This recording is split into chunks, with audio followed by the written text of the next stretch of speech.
Pernahkah kamu bertanya-tanya, mengapa ada orang yang seakan hidupnya selalu dipenuhi keberuntungan, sementara orang lain terus-menerus terjebak dalam kesulitan? Mengapa ada yang dengan mudah menarik rezeki, kesehatan dan kebahagiaan, sedangkan ada pula yang selalu merasa dunia ini melawannya? Apakah itu sekadar keberuntungan, atau ada sesuatu yang lebih besar yang bekerja di balik layar? Sejak ribuan tahun lalu, para filsuf, spiritualis, bahkan ilmuwan modern mulai menyadari bahwa hidup ini tidak benar-benar acak. Ada pola dan aturan, ada hukum tak kasat mata yang menentukan arah perjalanan kita. Inilah yang disebut sebagai hukum alam semesta. Hukum ini tidak terlihat, tidak tertulis di buku, tapi ia bekerja setiap saat, di setiap langkah dalam hidupmu.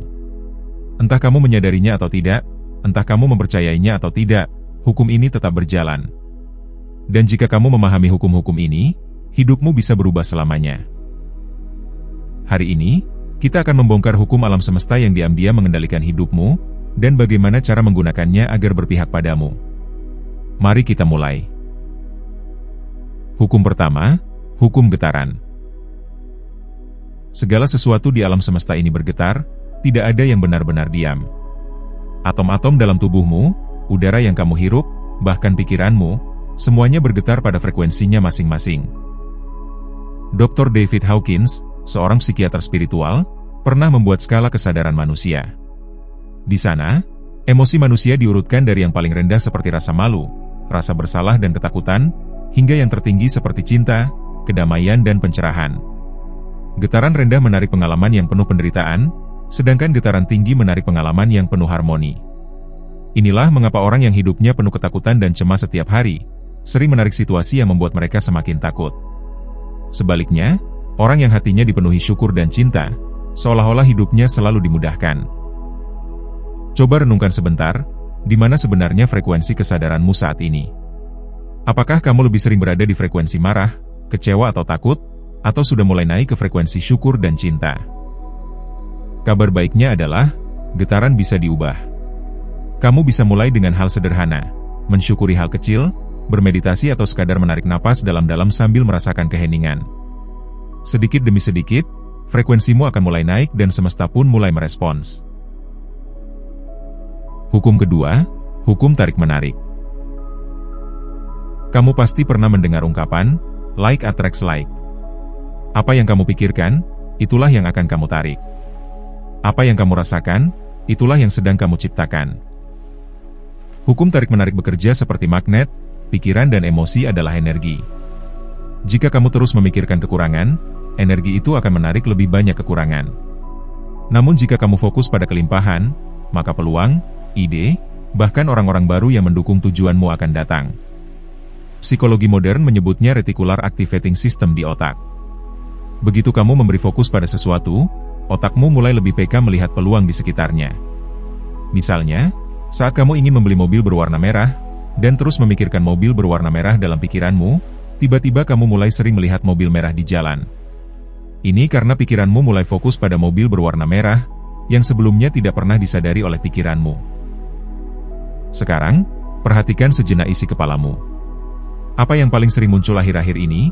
Apakah itu kekhawatiran tentang hal-hal yang belum terjadi, atau justru gambaran tentang impian yang ingin kamu wujudkan? Ingatlah, semesta tidak menilai, ia hanya memantulkan getaranmu. Apa yang kamu tanam dalam pikiran, itulah yang akan kembali padamu. Hukum ketiga, hukum sebab dan akibat. Setiap tindakan punya konsekuensi. Setiap pikiran, perkataan dan perbuatan adalah benih yang akan tumbuh menjadi hasil di masa depan. Filsafat Timur menyebutnya karma, sains menyebutnya hukum Newton. Setiap aksi menimbulkan reaksi. Jika kamu menanam benih pohon mangga, jangan berharap akan tumbuh jeruk. Jika kamu sering menyebarkan kebencian, jangan kaget kalau hidupmu akan dipenuhi konflik. Bayangkan hidupmu seperti sebuah kebun. Apa yang kamu tanam hari ini, entah kecil atau besar, akan menentukan apa yang bisa kamu panen nanti. Sekarang, coba pikirkan sejenak, benih apa yang sudah kamu tabur selama ini? Apakah benihnya kebaikan, kerja keras dan kejujuran, atau sebaliknya? Yang pasti, hukum ini selalu adil. Jika kamu mulai menanam kebaikan, menanam usaha, menanam niat yang tulus, maka cepat atau lambat hasilnya akan kembali padamu. Hukum keempat, hukum keseimbangan. Alam selalu mencari harmoni, ada siang dan malam, ada pasang dan surut, yin dan yang. Masalah muncul ketika kita menolak keseimbangan itu. Kita hanya ingin bahagia, tanpa mau menerima kesedihan. Hanya ingin sukses, tanpa mau melalui proses kegagalan. Padahal, setiap kutub ada pasangannya. Kesedihan membuat kita menghargai kebahagiaan, dan kegelapan membuat kita mensyukuri cahaya. Coba tanyakan pada dirimu sendiri, sisi kehidupan mana yang selama ini kamu tolak? Apakah itu kegagalan, kesedihan atau luka lama?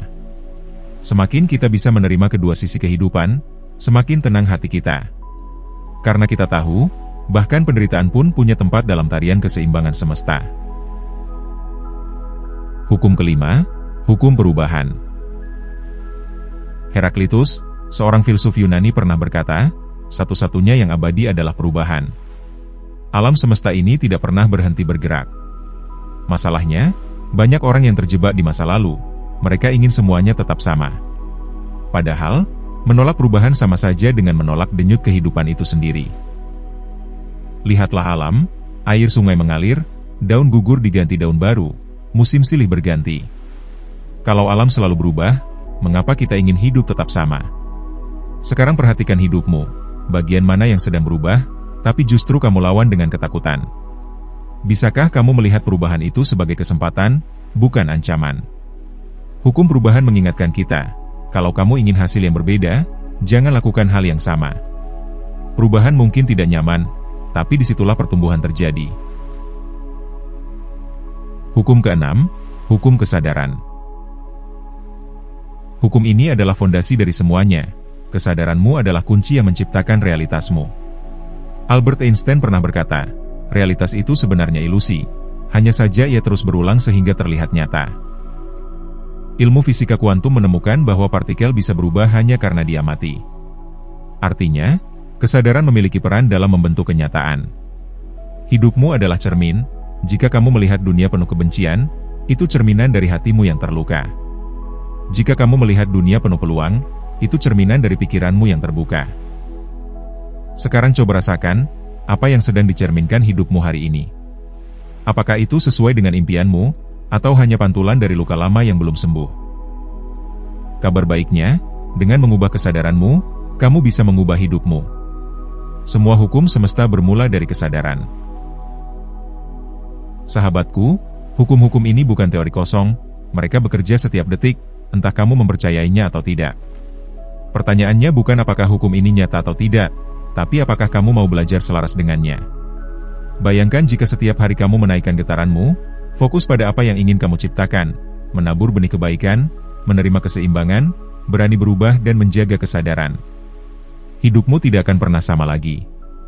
Karena pada akhirnya, semesta hanyalah cermin dari siapa dirimu. Ubah dirimu, maka seluruh hidupmu akan ikut berubah.